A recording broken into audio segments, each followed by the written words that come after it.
सध्या 2026 नगरपालिकेची निवडणूक सुरू आहे आणि त्यामध्ये आपल्याला प्रभाग 26 मधून आपण अपक्ष उमेदवार म्हणून लढत आहात.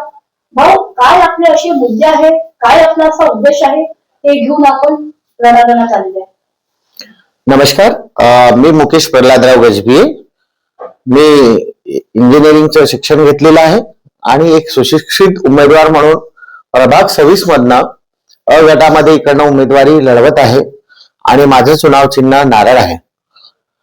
माझं जे उद्दिष्ट आहे आपल्या प्रभागाचा विकास करणे. आमच्या प्रभागात मोठा एरिया येतो ज्यामध्ये डम्पिंग यार्ड आहे, श्रीकृष्णनगर सारखा विकसित एरिया आहे आणि शेषनगर वगैरे इतर सर्व भाग येते. शिवणकर नगर झोपडपट्टी सारखा एक स्लम पण आहे आणि उस्मानिया मस्जिद हा पण स्लम एरिया येतो. या एरियामध्ये मोठ्या प्रमाणात विकास झालेला नाही आहे. इथे सगळ्यात मोठे प्रश्न जे आहे ते गटर लाईनचे आहे, स्टोरेज लाईनचे, ज्यामध्ये थोडाही पाऊस आला तर लोकांच्या घरामध्ये रिवर्स पाणी येते आणि घुटण्याच्या वर पाणी प्रत्येक जागी साचलेलं असतं. इथे फक्त सिमेंटीकरण झालेलं आहे पण विकास काही फारसा अशा सुविधा सरकारने मागील अनेक वर्षापासून केलेल्या नाही. भाऊ, आपण आता प्रचाराच्या दरम्यान आपण घरोघरी गल्ली गल्ली फिरून राहिले, त्यामध्ये अशा कुठल्या समस्या आहेत जे आपल्याला आढळून आलेल्या आहे आणि जनतेला त्रास होत आहे, तर तुम्हाला असं वाटते की ते समस्या त्यांच्या लवकरात लवकर मार्गी लावायची? आता मी गल्लोगल्ली फिरतोय, जसं उस्मानिया मस्जिद मध्ये मी बघतोय आहे तर त्या परिसरामध्ये नाल्याची साफसफाई प्रॉपर झालेली नाही, गटर लाईन नाही आहेत आणि गल्ल्यांमध्ये सिमेंटीकरण झालेलं नाही, पेवर्स नाही लागलेले आहे. लोकांना खूप घाणीमध्ये राहावं लागत आहे. शिवणकर नगर मध्ये पण त्या स्थिती आहे. लोकांना सुखसुविधा नाही, लाईट, स्ट्रीट लाईट्स नाही आहे, चांगले बगीचे नाही आहे, पोरांच्या अभ्यासासाठी चांगली जागा नाही आहे, महिलांसाठी एक सेफ झोन असा गार्डन नाही आहे आणि बुजुर्ग लोकांसाठी व्यवस्थित असे स्पेस नाही आहे जिथे ते आपला चांगला टाइम स्पेंड करू शकेल.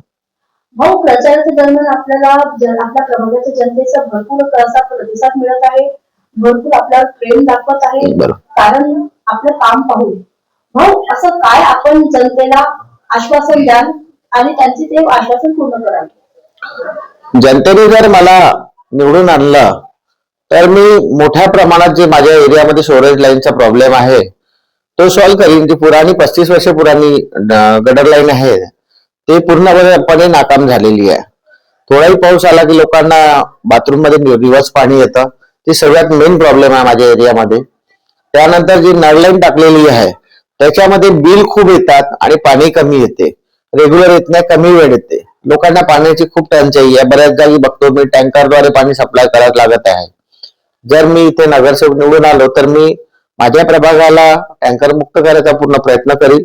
महिलांना एक चांगले सुंदर असं बगीचा देईल. अनेक मैदानं पडलेले आहे पण तिथे गाई म्हशीचं हे आहे आणि आमच्या इकडे व्यसन खूप वाढलेलं आहे. जिकडे तिकडे अराजकता, बदमाशी आणि ठिकठिकाणी पोरं वाईट मार्गी चाललेले आहे. त्यांना एक चांगला गायडन्स नाही मिळत. त्याकरता आपण ई लायब्ररी इथे सुरू करण्याच्या प्रयत्नात राहू, जेणेकरून पोरं कॉम्पिटेटिव्ह एक्झाम देतील. आणि जे कॉर्पोरेशनच्या शाळा आहे, दर्शन कॉलनी एकमेव शाळा आहे जिथे ती शाळा बंद करण्यात आली आहे. तिथे आजकाल लेबर लोकांना राहायची सोय करण्यात आली आहे आणि गायचे गोठे बनलेले आहे. मला असं वाटतं जर मी नगरसेवक बनलो तर या ज्या शाळा आहे याला व्यवस्थित डेव्हलप करील आणि एका सीबीएसई शाळेपेक्षा एका चांगल्या दर्जाच्या शाळा मी तिथे निर्माण करीन, जेणेकरून मी असो किंवा इतर असो त्यांचे मुलं तिथे शिकू शकतील. बरेच लोक म्हणतात दादा, आता मी काल परवाच्या दिवशी एका इंटरव्ह्यू मध्ये बोललो, ते एकाची कमेंट होती की दादा नगरसेवक तुम्ही तुमची मुलं शिकवाल का? तर माझं हेच म्हणणं होतं, मी माझा पोरगा तेव्हा शिकवेल जेव्हा मी शाळा सुंदर बनवेल. आणि शाळा सुंदर बनवणं हे अतिशय गरजेचं आहे आणि त्याकरता समाजातला एक सुसंस्कृत माणूस, शिक्षित माणूस प्रभागाचा नगरसेवक बनणं गरजेचं आहे, जेणेकरून प्रभागाचा विकास होईल, इथल्या लोकांचा विकास होईल. हो, ही जी निवडणूक आलेली आहे खूप आगळी वेगळी दिसत आहे. यामध्ये जे नवीन चेहरे आलेले आहे आणि जुन्या लोकांना वगळण्यात आले, आपली यावर काय प्रतिक्रिया आहे, काय आपले विचार आहे? आता मी तुम्हाला सांगू इच्छितो, मी हे बोलणं नाही चाहत होतो, परंतु मागील 25 वर्षापासून युथ काँग्रेसचं इलेक्शन जेव्हा राहुल गांधींनी लावलं भारतामध्ये, एक नवीन संकल्पना घेऊन राहुल गांधी आले त्यावेळेला मी पहिल्यांदा इलेक्शन फेस केलं. त्यावेळेसचे आमदार खासदारांचे कॅन्डिडेट होते, त्यांच्यापेक्षा मी स्वतः इंडिव्हिज्युअल आमच्या युवकांद्वारे लढलो आणि त्यावेळेला उपाध्यक्ष निवडून आलो पूर्व नागपूर विधानसभेमध्ये. त्यानंतर त्याआधी पण मी कामं केली, सातत्याने आम्ही निवडून येत गेलो आणि मी काँग्रेस पक्षामध्ये जोडून होतो 25 वर्षापासून आणि तळागाळाचे कामं केले. मी एकमेव माणूस होतो की या बीजेपीच्या गळामध्ये काँग्रेसचा झेंडा घेऊन आम्ही उभं होतो. यावेळेस काँग्रेस पक्षाने सुशिक्षित माणसाला तिकीट न देता आयात केलेल्या लोकांना तिकिटा दिल्या आणि आमच्या मुस्लिम बांधवासोबत पूर्व नागपूरमध्ये एक दुरावण्याचं काम केलं. त्यांच्याशी न्याय न करता ज्या 2 तिकिटा प्रत्येक वर्षी पूर्व नागपूरला देण्यात येत होत्या, एक हसनबाग आणि शांतीनगरला, ह्या दोन्ही तिकिटा त्यांनी दिल्या नाही पक्षाने, ज्यामुळे मुस्लिम बांधव सुद्धा त्या पक्षापासून नाराज आहे. माझ्यासारख्या सुशिक्षित माणसाला तिकीट न देता एक अल्लड अशा पोराला जो वेल क्वालिफाईड नाही यांना माझी तिकीट विकण्यात आली यासाठी बोलतो की माझा रात्री 12 वाजेपर्यंत बीफॉर्म कन्फर्म होता. वरून मला इन्फॉर्मेशन देण्यात आली होती की तुमचा बीफॉर्म मिळालेला आहे, तुम्ही सर्व कागद ओके करा. मी कागद रेडी केले, पण असं रात्री 12 नंतर काय घडलं जे अभिजित वंजारी सारख्या माणसांनी माझी तिकीट कापली, याच्यामध्ये निश्चितच काहीतरी सेटलमेंट झालेला आहे. तर मला असं वाटते की असं प्रत्येक जागी घडलेलं आहे. प्रत्येक पक्षाच्या कार्यकर्ता नाराज आहे आणि आमच्याकडचे जे आताचे स्टँडिंग नगरसेवक आहे अ गटातले धरमपाल मेश्रामजी, ते तर हाय प्रोफाईल आहे. ते जेव्हा निवडून आले त्यानंतर ते कधीच प्रभागात आले नाही आणि लोकांमध्ये त्यांच्या विरोधात रोष आहे आणि म्हणून लोकांचा आवाज म्हणून मी इथे आपल्या समोर आहो. आणि मला लोकांनी म्हटलं की मुकेश भाऊ, तुम्हाला आम्ही बघितलं आहे, तुमचं काम बघितलं आहे, तुम्ही अपक्ष नाही आहे तर आमच्या पक्षातून लढताय असं समजून लढा, आम्ही तुम्हाला जिंकून आणू. माझ्या समोर जे लोक आहेत ते पैशा पाण्याने बलाढ्य असतील किंवा त्यांच्यासोबत मोठ्या शक्त्या असतील विविध प्रकारच्या, तुम्ही समजू शकता, तरी पण आम्ही घाबरणारे नाही आहोत. आम्ही आमच्या माणसाची लढाई लढणार आहोत. बाबासाहेबांनी सांगितलं होतं, शिका, संघटित व्हा आणि संघर्ष करा. मी सुशिक्षित आहो, संघर्षाचा मार्ग अपनावलेला आहे आणि माझा समाज संघटित होऊन पूर्ण ओबीसी समाज, एससी समाज आणि एसटी जेवढी मागासवर्गीय समाज आहे, बहुजन समाज आहे, ते माझ्या पाठीशी उभे आहे असं मला ठाम खात्री आहे. ही निवडणूक आपण कशा पद्धतीने बघता? ही निवडणूक कोणत्या पक्षाची नाही आहे, हे माणसाची निवडणूक आहे. आपल्या मधला व्यक्ती निवडाची निवडणूक आहे. म्हणून लोक यावेळेला वोटिंग करताना कोणत्या पक्षाचा माणूस न बघता आपल्यामधला जो आपुलकी भावनेचा मनुष्य आहे त्याला निवडून आणतील असं मला वाटतं. हो, आपला जो प्रभाग आहे त्यामध्ये जास्तीत युवा वर्ग बेसली गेलेले आहे, मद्यपानाचा आहारी गेलेला आहे. हो, आपण त्यांना काय असं मेसेज द्याल?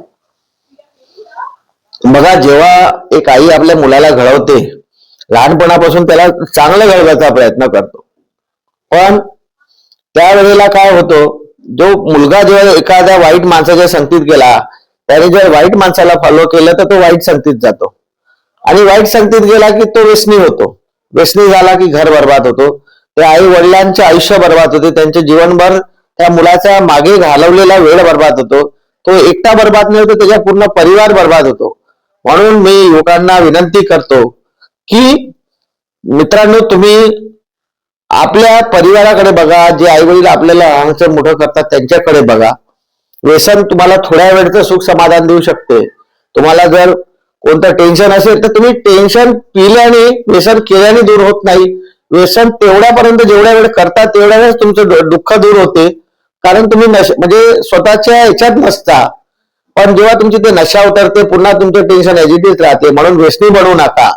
थोडंसं आत्मचिंतन करा, तुमच्या आलेल्या समस्याला फाईट करा, जेणेकरून तुमच्या समोरचं आयुष्य व्यवस्थित जाईल आणि तुमच्या परिवारांचा तुमच्या मागे वेळ घालवलेला आहे त्यांना कुठेही दुखवता येणार नाही.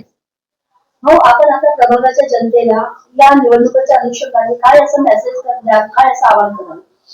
मी माझ्या सगळ्या जनतेला आवाहन करतो की तुम्ही एक सुसंस्कृत सुशिक्षित माणसाला निवडा, कोणत्या पक्षाला निवडू नका. लोक भ्रमथापा लावतील की अपक्ष आहे, मिसगाईड करायचा प्रयत्न करतील, जाती धर्माचे समीकरण सांगतील, वेगवेगळ्या गोष्टी होतील, कारण हे धूर्त लोक आहे. यांनी कधीच जनतेचं भलं केलेलं नाही. हे स्वतःचं भलं करणं चाहते म्हणून काहीही बोलेल. पण लक्षात ठेवा, एक एक मिळून मुठ्ठी बनते. आपण सिंगल स्टिक तोडणं इझी राहते, पण जेव्हा तुम्ही संघटित व्हाल तेव्हा त्याला तोडणं मुश्किल जाईल. आणि तुम्ही सर्वांनी मला जसं आतापर्यंत पाठिंबा दिलाय, समोर पण द्याल आणि मला बहुमतात निवडून द्याल. तुम्ही जेही नगरसेवक निवडाल, चारची चारही विचारपूर्वक आपलं वोटिंग करा आणि आपल्या घराजवळचे निवडा. घराजवळचे निवडा म्हणजे घाणेरडा माणूस जर व्यसनी असेल तर त्याला निवडायचं नाही. तो जर चुकीच्या मार्गाने दिसत असेल तुम्हाला त्याला वोटिंग करायची गरज नाही. आणि चांगला जो तुमच्या समाजाचं, तुमच्या प्रभागाचं आणि आपल्या लोकांना चांगला मेसेज देऊ शकेल अशा माणसाला निवडा.